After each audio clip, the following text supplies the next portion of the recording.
আজ আমি মায়ের রান্নাঘরে চিকেন রান্না করছি।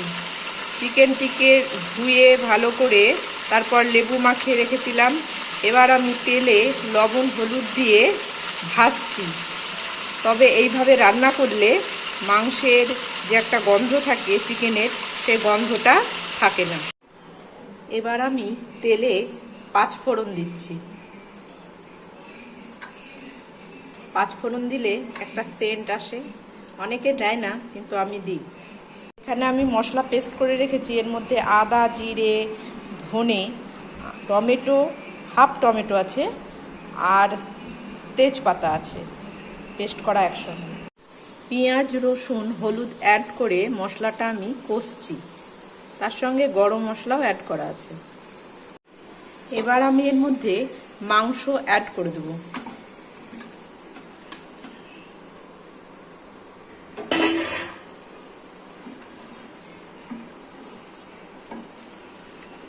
আর এর সঙ্গে হাফ টমেটো আমি কেটে রেখেছিলাম, সেগুলোও দিয়ে দিচ্ছি। আর এবার অ্যাড করছি আমি মিট মশলা,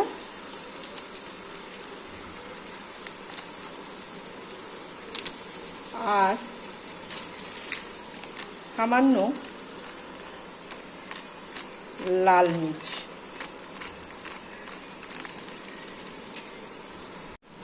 এবার আমি এর মধ্যে মিট মশলা আর লঙ্কার গুঁড়ো অ্যাড করলাম। এবার আমি এর মধ্যে অ্যাড করছি সামান্য চিনি। কষানোটা আরেকটু কষবে, তেলটা ছেড়ে এসেছে। সম্পূর্ণভাবে তেল ছেড়ে দিলে জল দিয়ে ঢেকে দেব।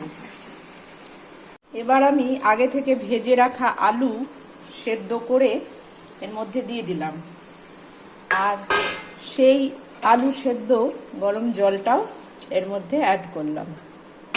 কষানো যেহেতু হয়ে গেছে, তেল ছেড়ে দিয়েছিল, এবার আমি ঢেকে দেব। আলুটা সেদ্ধই আছে, বেশিক্ষণ লাগবে না। কষানোও সুন্দর হয়ে গেছে। নেড়ে চেড়ে এবার আমি ঢেকে দেব। চলো দেখি কেমন হলো। বাহ, খুব সুন্দর হয়েছে, ফুটে গেছে।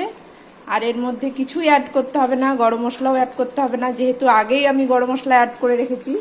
তাই এবার শুধু নামিয়ে নেব, ব্যাস। এই যে আমার রান্না কমপ্লিট। দেখো কত সুন্দর লাগছে দেখতে। তোমরা অবশ্যই ট্রাই করবে, আর আমার সাথে থাকবে, লাইক করবে, সাবস্ক্রাইব করবে।